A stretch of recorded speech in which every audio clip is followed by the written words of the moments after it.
Same. No, you were 69. Last time. So, today is August 20, 2023. Naghihintay ako na pumutok na yung aking panubigan. Until now, waiting pa rin. Pwede ba mag-video habang naka-record? No, doctor. Not yet? Nothing. Why? I was thinking, doctor, afternoon, my colleague telling me my last period is November. Whatever it is. Even according to the ultrasound, your sugar is there. Really, doctor? Yes, so you need to go. Understood? Al-Sabah? Yes. Maybe I'm overdue. Not overdue, it's like you're due. Okay? 39 weeks. 39 weeks, doctor. Yes. And the problem is not just 39 weeks. We can always wait till 41 weeks, no problem. Problem is your sugar. Sugar. Yes. I'm still confirmed. The head is down, but still uterus is closed. Yeah. Okay, so they should admit you actually. Because normal patients we tell, okay, Yalla, come, when you get pain you can come back. Yeah. But you are not a normal patient. You are a patient with gestational diabetes. Understood? So we cannot go on treating you like a normal patient. So I need to go, doctor, no? Yes, yeah, you need to go. But doctor, normal or? They will try normal, don't worry. They're not going to make for you cesarean or something. See, too much water around the baby.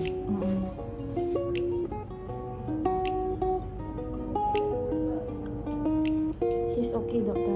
Yeah, see, moving nicely. Yeah, doctor, too much here, no? Until here in the back. Yeah, no problem. Let her move. I'm very happy if she moves. If you don't move, then I'm scared. Okay. See, even now, like moving. Huh? The legs are here, see, the feet. See, the water level is more. Okay, so this is something we are not happy about, When the sugar is high, we are scared about other things. Okay? Because if the sugar starts affecting the baby, then that becomes a problem. Okay? Okay. So what will I do now, doctor? So I need you to go to Al-Sabah. Al-Sabah. Yes. As soon as possible, doctor. Yeah. Tomorrow. Just tell them. Okay? Simply just tell them that you have pain or you have something. At least let them check you. Okay. Because they should know what is going on with you. Okay? They will check, doctor, my CM. Okay? Okay, doctor. 3.450. 3.450. The weight of the baby. You are waiting for it to become 4 kilos? You want to become 4 kilos?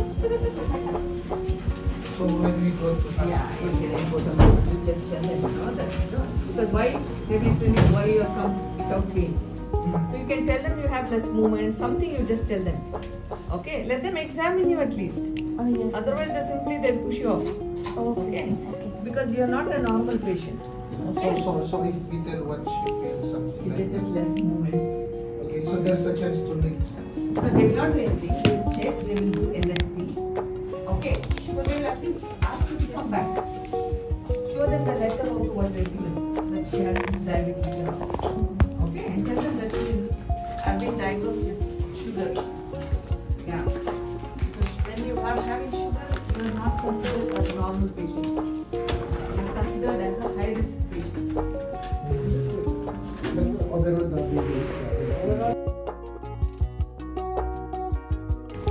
Good morning! Today is August 21. So, pupunta kami ngayon sa Al-Sabah para ipa-check up na namin si baby. Sa totoo lang, medyo worried na kasi kami. At ako'y nasa 9 months. Buti na lang at PH yung asawa ko at sinasamahan niya ako. Hopefully today everything will be okay. Kasi ang sakit na sa ulo, nakakaisip. Ito on the way na kami sa Al-Sabah Hospital. Medyo malayo ang biyahe dito kasi nasa 30 minutes din yung biyahe. Mabuti na walang traffic. Medyo mainit lang yung panahon ngayong araw na to.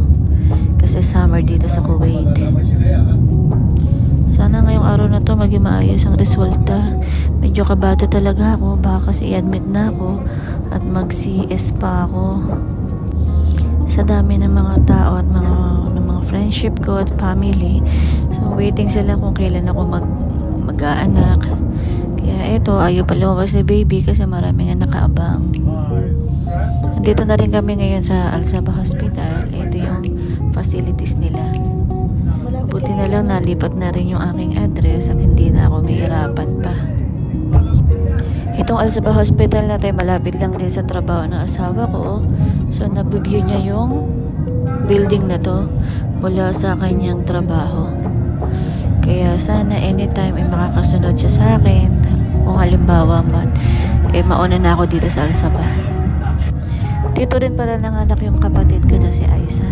So 2 times na siyang nag-anak dito sa Al-Sabah. Kaya at yung mga kaibigan ko dito na rin makakakilala ko. Kaya no worried ako.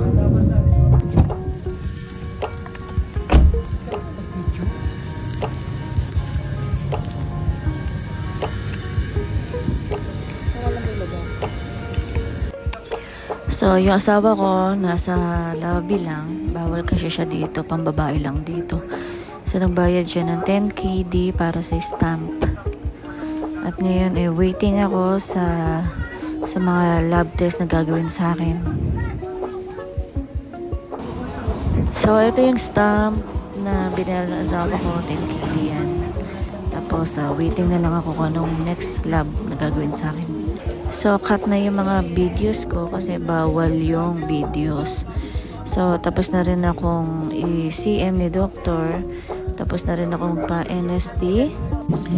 Ito yung aparato na ginamit sa akin para makarinig yung heartbeat ni baby at yung galaw niya.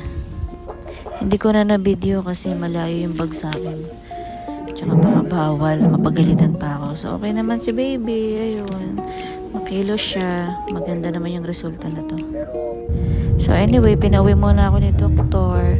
Kasi nga 2cm pa lang ako. Pero ito, kinumahan din ako ng blood sugar. At okay naman daw yung sugar ko. Pero baka hindi nasun yung blood sugar ko kasi kumain ako ng umaga.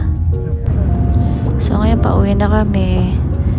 Ang natatandaan ko, diabetic ako. Pero lahat ng yun, sinabi ko na kay Doktor. Kaya sana alam niya yung dapat kong gawin. So anyway, pauwi na kami ng asawa ko.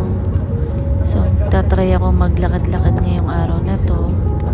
At para lumabas na si Baby Junior. So, thank you. See you next day.